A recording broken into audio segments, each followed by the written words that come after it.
Hello বন্ধুরা, আশা করি সবাই ভালো আছেন।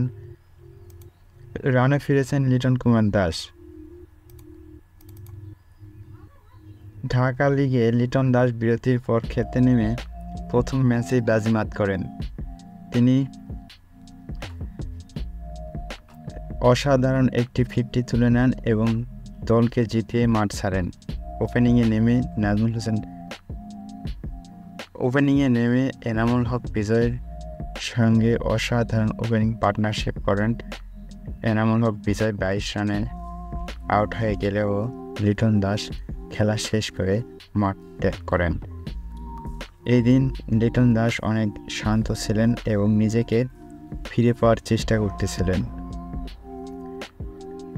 3 নম্বরে নামেন নাজমুল হোসেন শান্ত, তিনি 22 রান করেন এবং 4 নম্বরে নামেন আফিফ হোসেন 4 রান করে আউট হয়ে যান।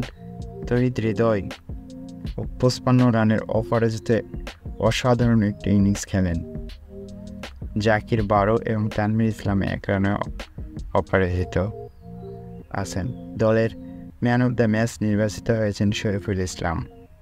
তো বন্ধুরা, সবাইকে ধন্যবাদ। কেমন লাগলো লাইক, কমেন্ট এবং শেয়ার করবেন। সবাইকে অনেক অনেক ধন্যবাদ।